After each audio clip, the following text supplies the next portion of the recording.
خویانیش بورایا گشتی لسر سالوگرا سردان دوازی آداره ایرا سالوگرا دوازی آداره یا روژکا کود بیرا کلمه کورد و همو گرین سوریای دهاتی نیفساندر دوی روژه ده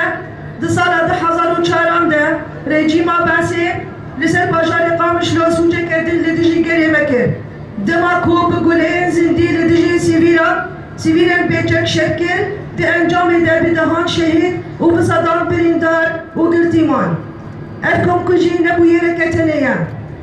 لبنی انجام که راست پولیتیکی دور خسته زورداریه کوجبو رژیما بسه بدهان ده سالان لدیجی گریه کرد بگانیه جه انکار کردن ناسنامه وان حیا به پاراستنا وان جمافی وان ابنگهیر و هولدان گوهرتنا به خاطر دموگرافی دهرم المدن خوینا شهیدین دوازه آداره بو آگره برخوادانه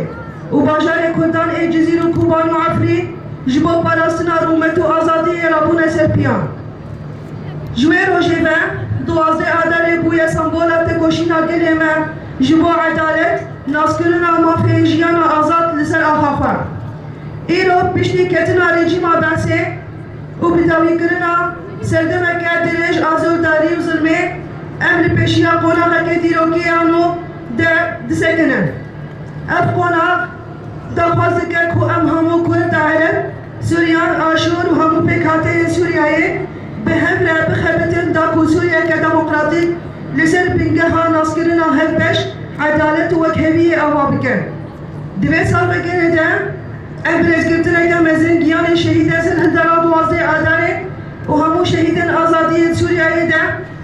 ببید گینن و ام تکزگن کوخوین آوان والا ناچن هر وها سوزا خویا جبو برخدانیت گوشینا سیاسی و دموکراتیک جبو وانتشتان امنو دکن بجی کرن مافی نتویه یک گره کرد آوا کرن پرگار که دموکراتیک نناوندی کما پن همو به خاطر هم بپاريزه پیشی گرتن آبگر زورداری و سیاست مداریاتون دیه سال بگر دوازه آداره نتنی بیرانی که ایشیه لیت همان دمه ده بلینه که و به اراده که آبر خدانیه یا اراده اگل که کو ریتا نحقی که و بریار دا کو دیرو که خواه بدست خواه بنویسه رومت و بداوی جبو شهیدین آزادیه سرکفته جبو دگوشی ناگلا جبو رومت و دموکراسیه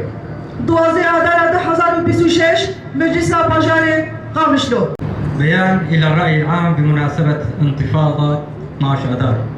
تمر علينا اليوم ذكرى 12 من آذار، الذكرى التي ما تزال محفورة في ذاكرة شعبنا الكردي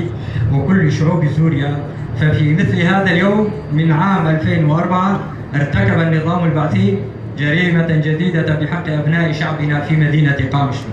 عندما واجه الجماهير العزل بالرصاص الحي فسقط عشرات الشهداء ومئات الجرحى والمعتقلين. لم تكن تلك المجزرة حادثة عابرة، بل كانت نتيجة مباشرة لسياسة الإقصاء والاضطهاد التي مارسها النظام البعثي لعقود طويلة بحق الشعب الكردي،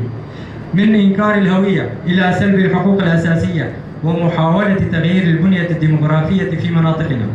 لقد تحولت دماء شهداء 12 آذار إلى شعلة مقاومة، وانتفضت المدن الكردية في جزيرة وكوباني وعفرين دفاعا عن الكرامة والحرية. ومنذ ذلك اليوم أصبح 12 آذار رمزا لنضال شعبنا من أجل العدالة والاعتراف بالعيش المشترك والحرية على أرضه.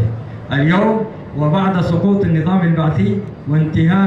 وانتهاء حقبة طويلة من الاستبداد والاضطهاد، نقف أمام مرحلة تاريخية جديدة، مرحلة تتطلب منا جميعا كردا وعربا وسريانا وآشوريين وجميع مكونات الشعب السوري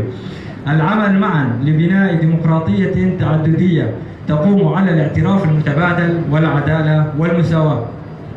إننا في هذه الذكرى نستذكر بكل إجلال أرواح شهداء انتفاضة 12 آذار وجميع شهداء الحرية في سوريا،